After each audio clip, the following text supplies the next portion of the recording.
साध संगत जी, प्यार से कहना। धन निरंकार जी, आशा करती हूँ आप सभी बहुत अच्छे होंगे। आप सभी का बहुत बहुत स्वागत है। एक नई साखी के साथ फिर से हाजिर हूँ मैं। आज की साखी का शीर्षक है अपनी अपनी किस्मत। तो चलिए आज की साखी सुनते हैं। साध संगत जी, एक राजा की 3 पुत्रियां थी और वो तीनों बड़ी ही समझदार थी। राजा की तीनों बेटियां राजमहल में बड़े आराम से रहती थी। एक दिन राजा अपनी तीनों बेटियों के सहित भोजन कर रहे थे कि अचानक राजा ने बातों ही बातों में अपनी तीनों पुत्रियों से कहा कि एक बात बताओ, तुम तीनों अपने भाग्य से खाते पीते हो या मेरे भाग्य से? साध संगत जी, अब राजा की तो बड़ी पुत्रियों ने कहा कि पिताजी, हम आपके भाग्य से खाते हैं। यदि आप हमारे पिता महाराज ना होते तो हमें इतनी सुख सुविधा और विभिन्न प्रकार के व्यंजन खाने को नसीब ही ना होते। ये सब आपके द्वारा अर्जित किया गया वैभव है जिसे हम भोग रहे हैं। अब अपनी पुत्रियों के मुंह से ये सुनकर राजा को अपने ऊपर बड़ा ही गर्व और खुशी हो रही थी। लेकिन राजा की सबसे छोटी पुत्री ने इसी प्रश्न के उत्तर में राजा से कहा कि पिताजी, मैं आपके भाग्य से नहीं बल्कि मैं अपने स्वयं के भाग्य से ये सारा सुख वैभव भोग रही हूँ। अब अपनी छोटी बेटी के मुंह से ये बातें सुनकर राजा की अहंकार को बड़ी ठेस लगी। राजा को क्रोध भी आया और उसे शोक भी हुआ, क्योंकि राजा को अपनी सबसे छोटी पुत्री से इस प्रकार के जवाब की उम्मीद नहीं थी। साध संगत जी, समय बीतता गया, लेकिन राजा अपनी सबसे छोटी पुत्री की इस बात को भुला नहीं पाया था और समय आने पर राजा ने अपनी दोनों बड़ी पुत्रियों का विवाह 2 राजकुमारों से करवा दिया।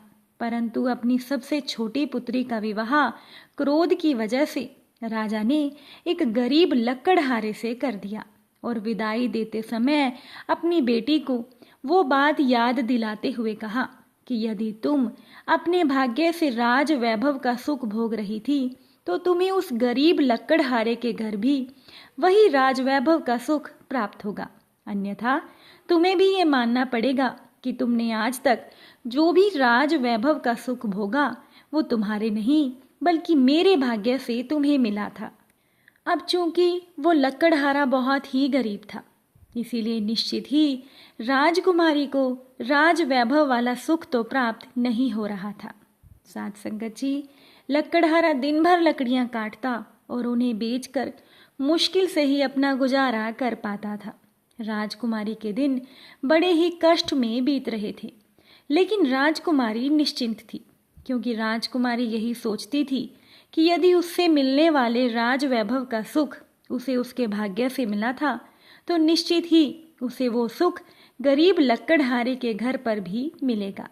एक दिन राजा ने अपनी सबसे छोटी पुत्री का हाल जानना चाहा तो राजा ने अपने कुछ सेवकों को अपनी सबसे छोटी पुत्री के घर भेजा और सेवकों से कहलवाया कि राजकुमारी को अगर किसी भी प्रकार की सहायता चाहिए तो वो अपने पिता को याद कर सकती है, क्योंकि यदि उसका भाग्य अच्छा होता तो वो भी किसी राजकुमार की पत्नी होती।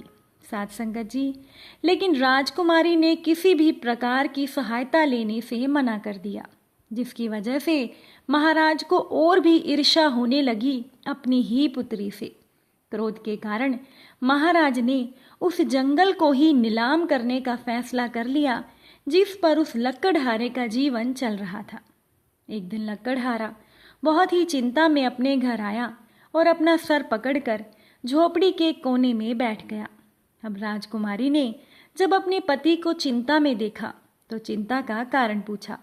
लक्कड़हारे ने अपनी चिंता बताते हुए कहा कि जिस जंगल में मैं लकड़ी काटता हूँ वो कल नीलाम हो रहा है और जंगल को खरीदने वाले को 1 महीने में सारा धन राजकोष में जमा करना होगा। जंगल के नीलाम हो जाने के बाद मेरे पास कोई काम नहीं रहेगा जिससे हम अपना गुजारा कर सके। अब वो राजकुमारी बहुत समझदार थी।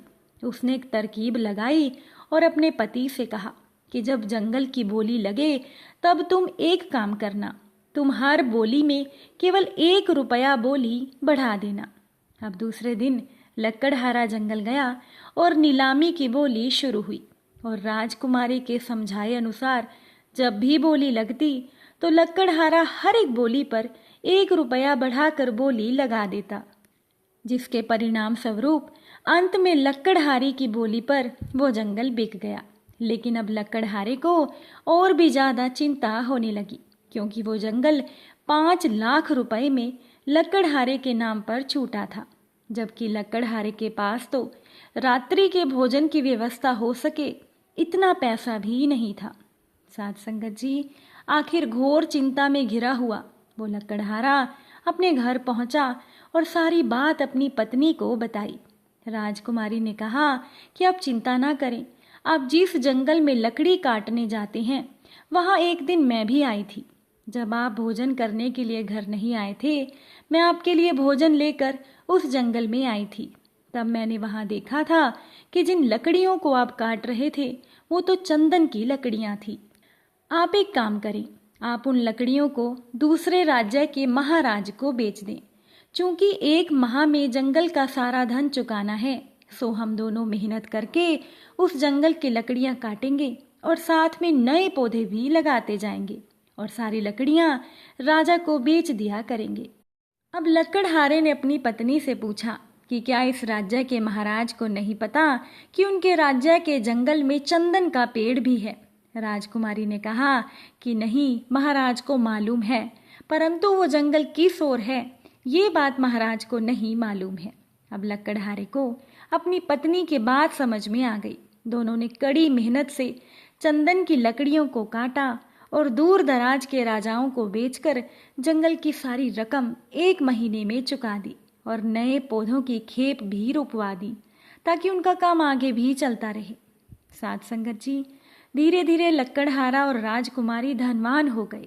लकड़हारा और राजकुमारी ने अपना महल बनवाने की सोच एक दूसरे से विचार विमर्श करके काम शुरू करवाया। लकड़हारा दिन भर अपने काम को देखता और राजकुमारी अपने महल के काम का ध्यान रखती।